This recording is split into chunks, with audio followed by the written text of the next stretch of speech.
Coming to you from a portable microphone, this is Don't Get Me Started. This is a conversation about advertising. And here is your host, freelance creative director and creative circus department head, Dan Balser.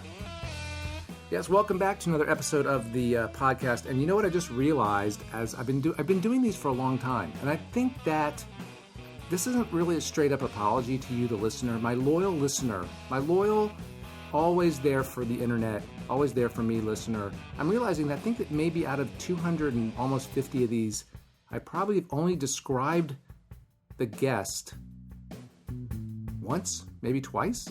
So if you look for Robin on the internet, she is she's so professional and official looking in her bio pictures, but in real life, I'm sitting next to a much more approachable person. I have found that to be the case, I think, with almost all of the guests that have been on this podcast, that once you're sitting at the table with them, they're much more human than you might think from their internet identities. So it's just a much more comfortable, much less intimidating than I think you might think. So that's just 2 cents. So we're just sitting at the table. It's cool outside. Robin's in an army green jacket, very comfortable at the table. It's very warm in this room, by the way. I don't think that was just a flash of heat that I just said by describing your jacket, but it's hot in here. So let's get straight to the background. If you haven't done your homework, listener, we're going to make it easy for you. I'm going to go ahead and do your homework for you and give you the quick rundown of who you're listening to today. Robin Fitzgerald is the first ever female CCO of BBDO office in the U.S. BBDO Atlanta is lucky to have her as a creative director. This is interesting. This is a very interesting. We could talk about this, I think, about how to construct your LinkedIn bio, because I'm noticing that Robin has decided to leave in her LinkedIn bio her creative director roles, but doesn't have the copywriter jobs that preceded that. I don't know if that's a conscious thing. She's looking at it like, what are you talking about? But it starts off... Might have been an oversight. 12 years ago, may have been an oversight. Creative director at TBWA Chiat Day. She was at TBWA Chiat Day for 6 years, and then was at Crispin, Porter plus Bogusky. I always call it that because it's a plus in there. Crispin, Porter plus Bogusky for almost 6 years in Los Angeles, California, and has only been at BBDO Atlanta for a short time, and just came out of a presentation that I found it very interesting, because the questions about Atlanta and the questions about culture shift, I want to jump into first thing. But before we get to that, welcome to the Creative Circus. Welcome to the little recorder in the library. Thank you so much, Dan. Happy to be here. Can you hear her okay? Should I move that closer? Move it a little closer. Should I get in closer? So let's talk about, first off, I have lots of questions. Lots of questions about how your role as a creative has evolved, how your... what your job is now as a CCO. But let's talk a little bit more. Let's continue the conversation that we ended the forum on about the cultural differences, not necessarily Los Angeles to Atlanta, but Crispin, Porter Bogusky, LA to BBDO Atlanta. And I'm going to give a tip. I'm going to lead you, because your answer was hunger. You sense a hunger here. So describe a little bit about how the environment feels different than where you came from. So first, I also wanted to tell you I didn't just step off the boat as a creative director. In my LinkedIn, I had started previously at Bozell, and then I'd worked at Crispin as a copywriter before. So Bozell in Omaha. Making it up there, Bozell in Omaha. Mm-hmm. We can come back to that one later if you'd like. Yeah, sure. But my most recent trip coming from CBBLA. So hold on a second. So should people put every job they've had on their LinkedIn bio, or do you think people should put the highlights on there? And I'm not saying specifically for you. So do you use LinkedIn to look at people? Like if you're looking at a I'll look at it. I mean, I'm not going to hold it against them off of, if they've listed too many things. I like to know where people start though. Right, so okay. Yeah. Okay. Yeah, mine should be on there. Coming here from LA, and let's just talk specifically about the people. So, for one thing, I mean, the CBB LA office is quite different just physically. You're in Santa Monica. There are surfboards hanging on the walls. There are bikes that you can pedal out to and get a burrito and come back. It's just a different kind of different kind of vibe. Coming to kind of the physical presence of where BBDO Atlanta is. Office building. In an office building on the 20th floor. I think we had a max of three floors in the office in Santa Monica. And so, it's just kind of different coming in. You're in with an office park with a whole bunch of other people.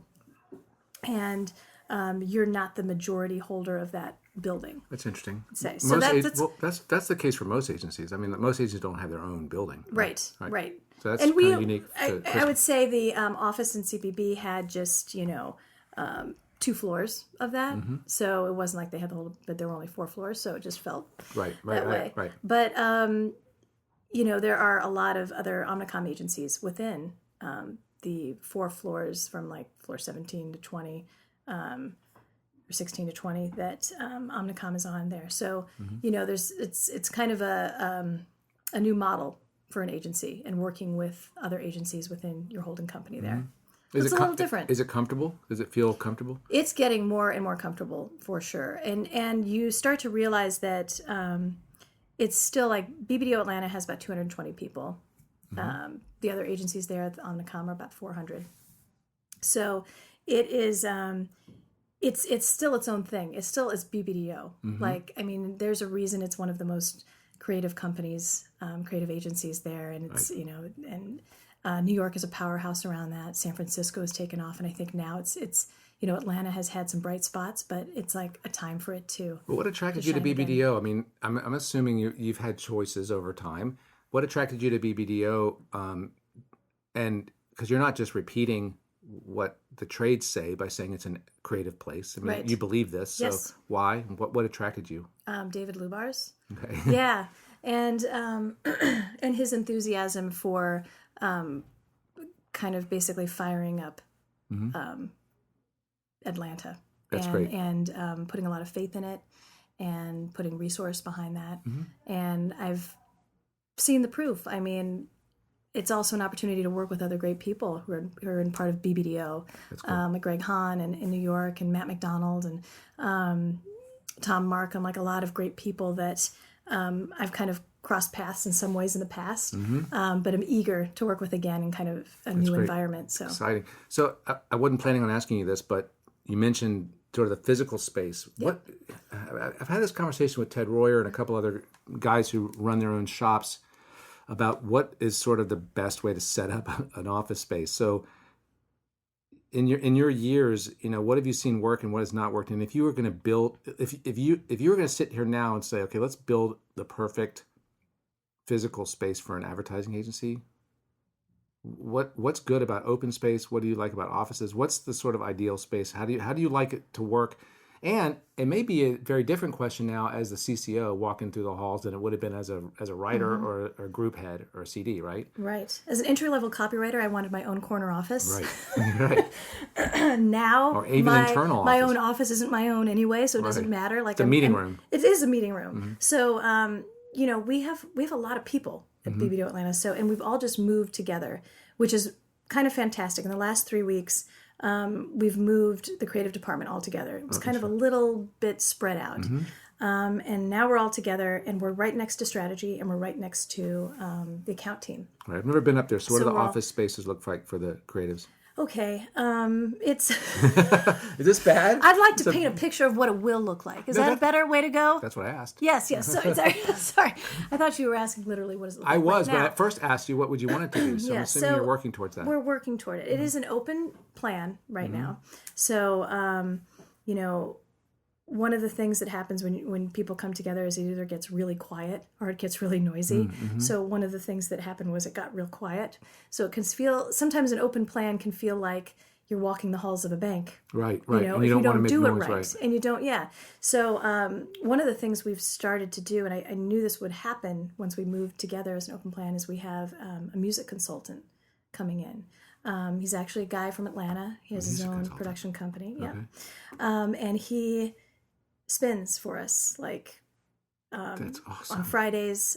He comes in. He's not just a DJ, he's actually a producer, multi-platinum Grammy winning producer. What's his name? His name is Needles. Okay. But he goes by Curry Kane. Right, Needles sounds like a outside Muppets the music. character. Yep. Needles. He's amazing. he'll also come in and answer questions about music. So much the way you might use a traditional music supervisor. Mm-hmm. This is more on a part-time basis so that you can give him specific projects. Wow. He has a foot that's still in the music world. So it's like we're hearing music that's going to be coming out now, and artists that he signs. And then, wow, that's really cool. Yeah, music from all different genres. So it's kind of exciting. So he's up there kind of breaking the silence for people, and that's encouraged the rest of the team to just play music, use the speakers when he's not there. He's got turntables up there. That's really interesting. You know, I did a podcast with Tom O'Keefe, Reinhardt, and Paul in Chicago, and he talked about that agencies being agents and discovering talent and kind of getting a platform for talent and that kind of thing. And that's interesting to have someone in there playing music, because I'm assuming that not only is it great for him, but it's also possibly great for the artists that he's featuring, and then the creatives who are hearing things that they could say, well, that's kind of a cool sound or whatever. It's inspiring. That's really cool. And of course, you're always going to have some creatives who are like, I can't work like this because it's loud. I might be that guy. Yeah, and that's okay. There's an option. You can get some, headphones that the agency will support. And yeah, she looks at my headphones while I'm talking. She's looking at He is wearing headphones, and I am not wearing headphones. Yeah, does that make you uncomfortable? Because I'm listening. Does that make you uncomfortable? Right now. That you're wearing headphones? Yeah, is that... No, not at all. Okay, I always wonder if that's weird because I want you to feel comfortable. Well, I can hear us both better with this on. Good. So, I'm getting all the CCO questions out of the way first. Okay. Did I also tell you what else it was going to look like? Should we still be going? I'm sorry. Thank you for that. I apologize for that. So we have the open plan, and now we're figuring out community areas.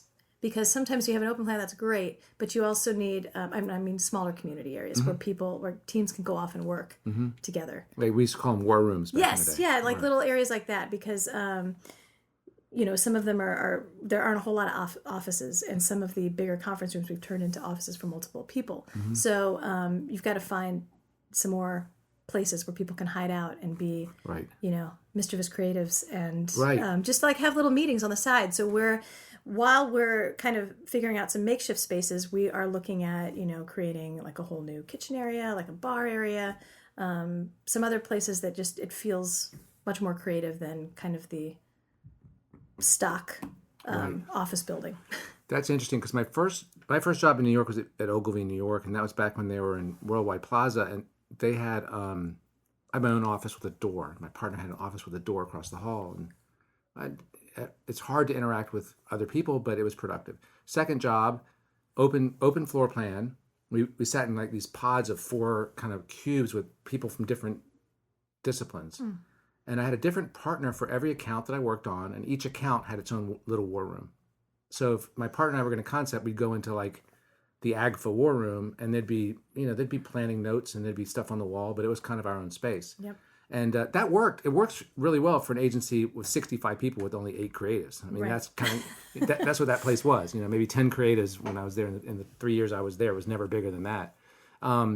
But I've talked to Mike Byrne about Anomaly, and they had this big long table. And then where does a writer go to write? I just think it's a question. I don't think it's that critical. I don't know why we're talking about it this much, but I'm just very curious about what maybe you brought from your experience to what you want that environment to be, which goes to my next question about what, besides the physical, what bosses have you had that you respected, and what have you learned from bosses that you try to integrate into the way that you work?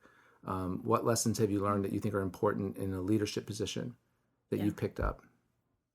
One of the lessons that I recount daily, it's almost like a mantra in the morning. Interesting. Is something I learned from Andrew Keller. And I don't remember how it came about that he told me this little bit of wisdom, but it might have been something pertaining to, I don't know how I was giving feedback, or maybe it was just a conversation and it came out. But he once told me, he said, Robin, the worst thing you can be is too nice. Oh, no. Wait, strike that. I've ruined my mantra. Steve Martin has a bit like that. The mantra, let me say it correctly, I was just testing you, was the meanest thing you can be is too nice. And I was kind of taking that because a lot of times I have a reputation for being a nice person. And one would often take that as a compliment, right? Like it's great. She's so nice. She's so nice. She's really good, but she's also nice. Like, and I'm like, that's great. And I never wanted to see niceness as a weakness. Right. And I don't see it as a weakness. I see it as being human. I see it as being confident enough to just be able to be yourself when you're talking to somebody versus turning into a dick. So I that's the way I view niceness. Now, what he was saying though was when he was saying the meanest thing you can be is too nice. He was just planting a reminder that when you are giving feedback to creatives, the meanest thing you can do is let them get away with something that's not good enough for them or you or for anything. Yeah. And just to get it out of the room, or just to make sure you didn't ruin their day. That's what he meant by that. And it stuck with me because I was like, you're right. Sometimes you think you're doing right by somebody by giving them a little nugget of something that probably should die, or hanging on to something that probably should have never even made it in front of you. Do you feel mean telling someone that the work is not good? Does that feel unnatural to you, or No. Right, so No, it doesn't. And you know what? I feel like I've gotten stronger over doing that in like the last 5 years. I don't have a problem being blunt with people, especially when blunt's I have a good blunt's strategy. a better word than mean, for sure. Yeah, it's just like it's and I think the longer I've been in this in the advertising business, the less I want to waste anybody's time, most of all my own. With dawdling over something that's not going to work. So I don't have that, but I just like to remind that every time, because sometimes people come in and they'll show you 10 things and nothing is going to stick. Right. And you need to find a way to encourage them to keep going, and that they do have some worth, and that they just didn't make it this time, and balance that with killing everything that doesn't work. I find that really interesting. It reminds me of something that's similar but not the same, where someone, I think on the podcast, said that we take the work seriously, we don't take ourselves seriously.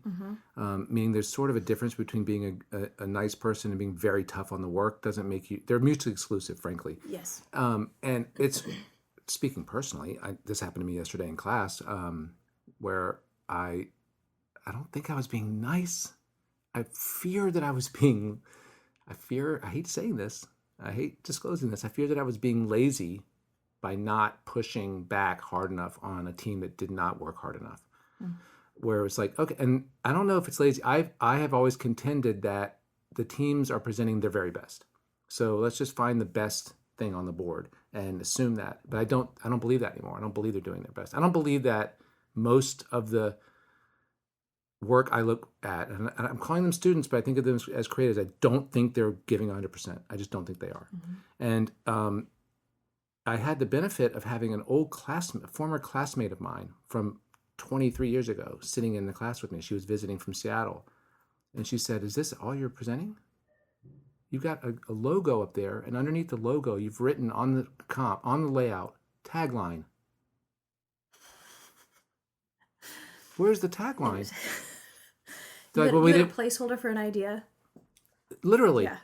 And she's like, "And why does this campaign have the same headline on all of them? Why is that all you're presenting?" And they said, "Well, we were just kind of concentrating on just this one direction." And then I went home last night and I'm thinking about this. It's like, yeah, but then why didn't you?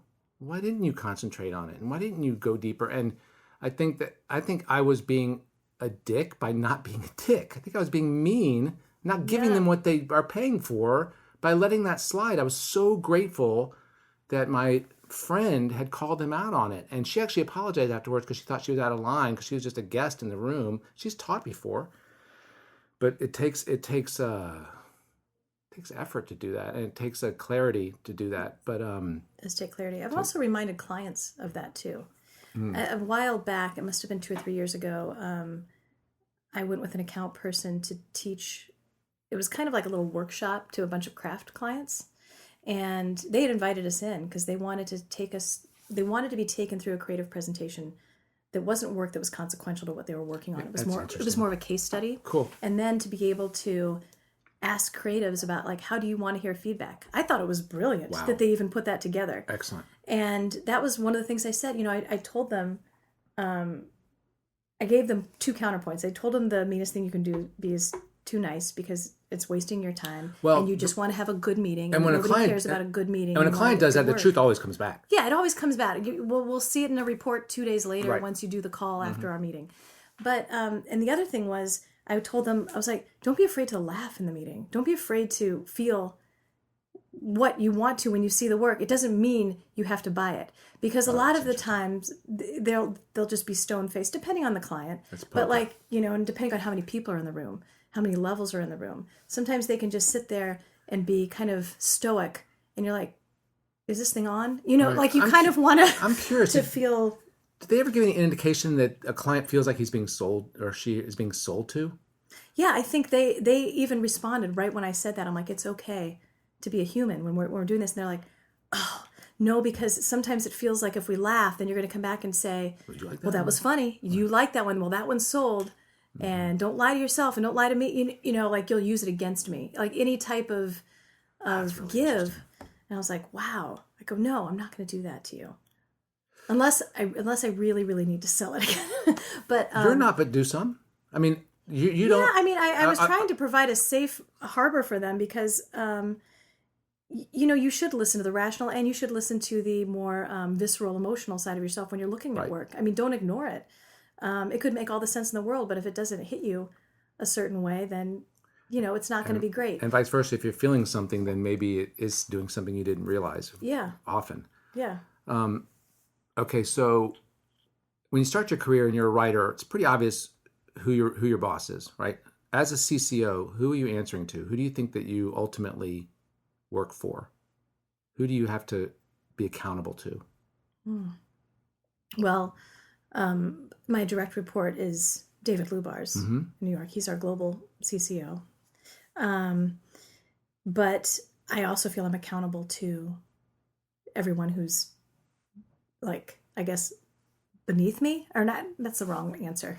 I also feel like I'm accountable to your report, to everyone people who report to you at the agency. I feel like I'm accountable to our president Drew, our director of strategy Trisha, Peter, head of accounts, Sarah, our CFO. Like I'm accountable to them to perform the best I can. And I'm accountable to everybody who's on our team there.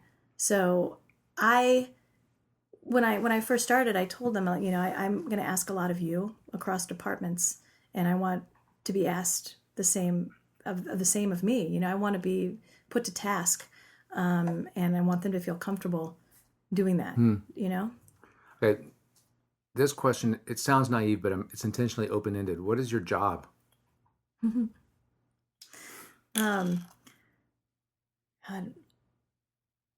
My job is to, let's see. What's a CCO's job? It's such a tough job. Just such a tough way to summarize it. To summarize, because in the simplest words, it's to put the best creative product out there and to make the best creative. That's like the best creative work. Oh, that's great. And it's the best creative people. It's just making the best creative. I can help with more specific questions. How close are you to the work? How close are you to internal presentations, to direct feedback, that kind of stuff? Right now, I'm extremely close because I'm getting to know everybody and I'm getting to know the accounts, and it's really important that I understand. That'd be fun, right? The nuance. Is that fun? It's fun. It's really fun. I like to make things, so and I'm hoping my team thinks that's fun too, because I think that's a great point. Yeah, and I think it's really wonderful of you to say that, because I'm not sure a lot of new people. There's a difference between demanding and earning respect, and I think that the behavior that sounds like you're demonstrating earns respect rather than saying, "Look, I'm here now. This is how it's going to be." Yeah. It's kind of cool to show up to internal presentations and have a conversation about what you think is good, so that everybody feels heard, right? Yeah. I'm just kind of complimenting you here for everyone to hear, but I think it sounds smart. And I kind of like. I don't like to give feedback over email. When teams send it, I don't think people should do anything over email. No, I don't like it, and I like it when teams come in and they want to talk about their ideas and they feel confident enough about them. And then usually, it's hard to hit it out of the park when you're coming in on a first round. Sometimes there's a nugget there that's great, or you sit there and you work it together. And sometimes you just talk about the idea and the problem and something new comes out of it. Could be based on something, it oftentimes is based on something that they've written down on a sheet that they're showing you. But like it's,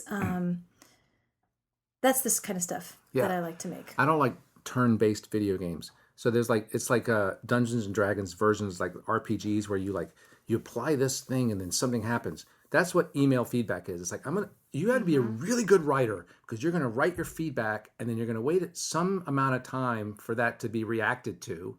And it's almost like, I don't like having these conversations on the phone. Yeah. Because I can see that you're listening to me, but I can't hear that you're listening to me. So it's really cool to be in the room. And that's what's just hard when you're traveling to meet clients all the time too. I mean, sometimes things have to go by and then you're just like, we need to get on the phone really or it's tough. being misinterpreted. And and they can't feel the energy you feel around one of their ideas or exactly it's right. hard. Yeah. And then that's what's motivating you to go back to that well, because I can tell as a teacher hard. too, it's like when somebody there is a subtle but significant difference in body language when a creative believes in their idea versus when a creative has hit the deadline and this is all they've got. Yeah. You can see the difference. It's like, I can see that you're excited about that. Let's talk more about it versus really. Yeah.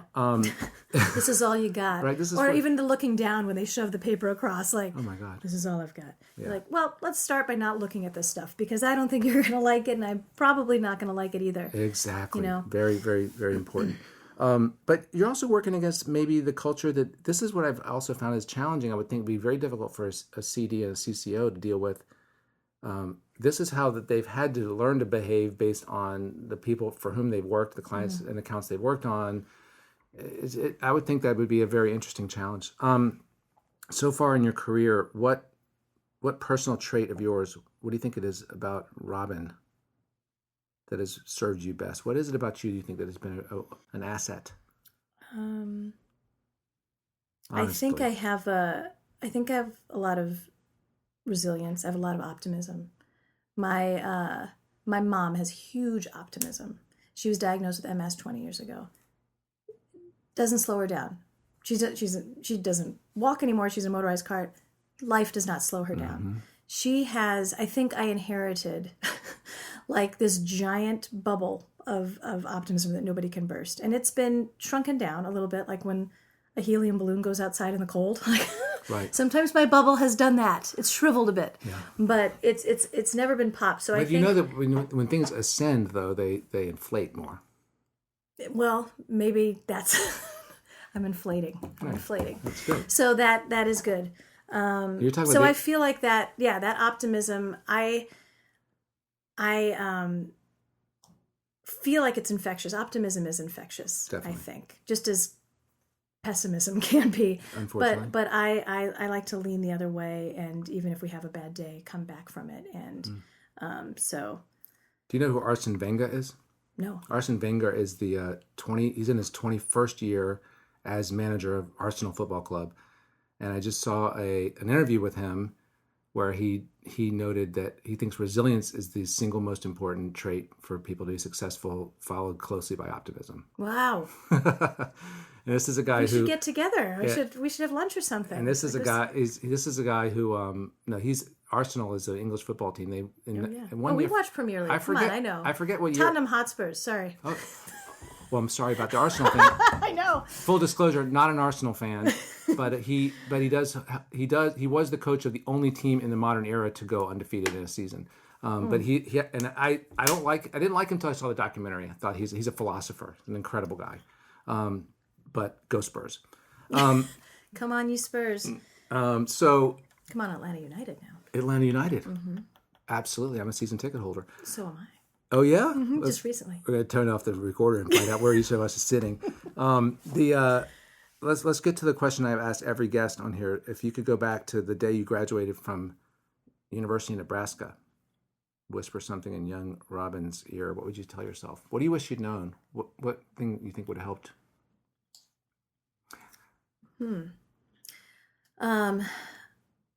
I think I probably would have gone for experiences a little earlier.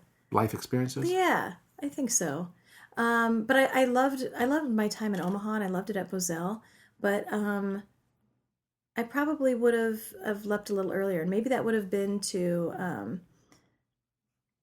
a portfolio school, or maybe it would have been something different. But I grew up in a military family, so I was born in Texas. I lived in Panama. I lived in Hawaii. We lived in Texas again. So I was kind of used to moving around a lot until we landed in Nebraska. I find that fascinating though, because that's a deeper well than people that haven't done that. I mean, that has to have informed your outlook and your creativity. Yeah. So I mean, I think I was. It is. I think I have an appreciation and an empathy for cultures outside of my own. I have been in situations where I've been a minority and where I've been, the majority. Like I've kind of felt different things growing up.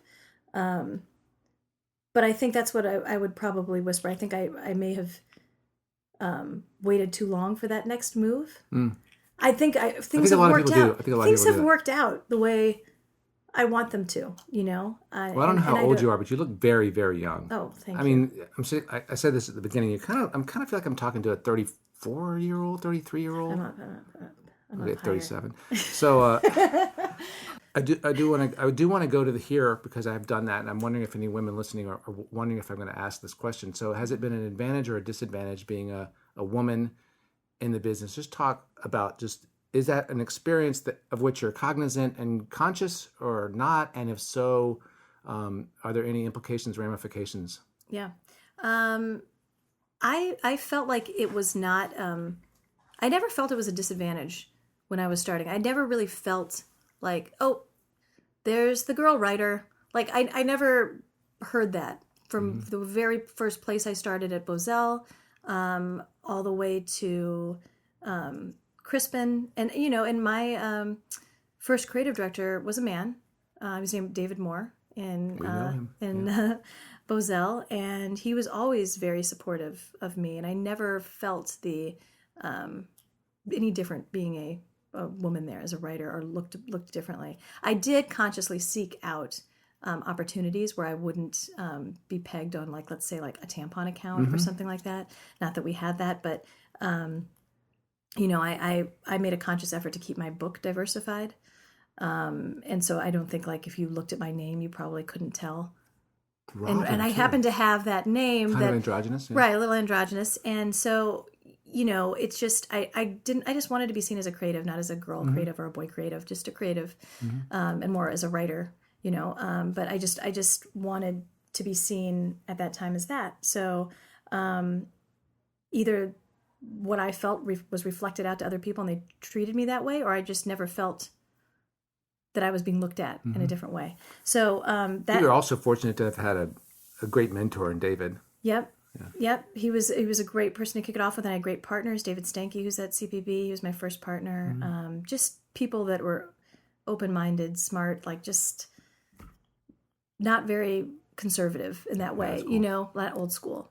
And so that just like amplified when I went to California. I mean, so I always felt supported. I think if there was like an asshole creative director, he was an asshole to both me and my partner. Like it wasn't wasn't specified because I was a woman. He was gonna I hope that's try true. to do that. Yeah, I hope that's true. I kind of feel like that's true. Yeah, but I have no right to discuss it. You know what I'm saying? Yeah, but I also know that there have been women who have had very different experiences than me, that have had a lot of frustration. So I don't want to minimize that by saying, like, I don't think there's an issue, because I do think there's an issue. I think I was really fortunate with the people that I encountered. I never felt like a real setback because of that, because I was a woman. I think you've been in cultures that are about the work first. I think this is just, as an outsider looking in, look at your career has been sort of, it doesn't matter really much about anything but the work at the end of the day, which is kind of liberating and cool. Yeah, if you were a warm body with a creative mind, it was like you're in. Exactly. And can sleep and can get by on 4 hours of sleep. Yes. So the listeners may have picked up that I knowingly referred to David Moore. So I was about the width of a nickel. I made up a phrase in my own mind. So I'm about the width of a nickel from being his partner years ago, and we've remained friends over the years. He's a really good dude. So how do you identify success? If you're looking back at your BBDO time in the future, sort of what are the goals here in Atlanta for you professionally and in the office? What are you trying to accomplish? What am I trying to accomplish? I want to, I mean, it sounds silly, but I want to make the best work of my career. That's great. I really do. Have you been I didn't come here to like throw in the towel and retire. No, My that's parents great. live in North Carolina. You know, they're closer. And so that's a great asset for coming here. But I'm just as excited as I was when I got my first job, you know, very cool. Like, and I want, how do you define success? Like are you successful and how would you define that?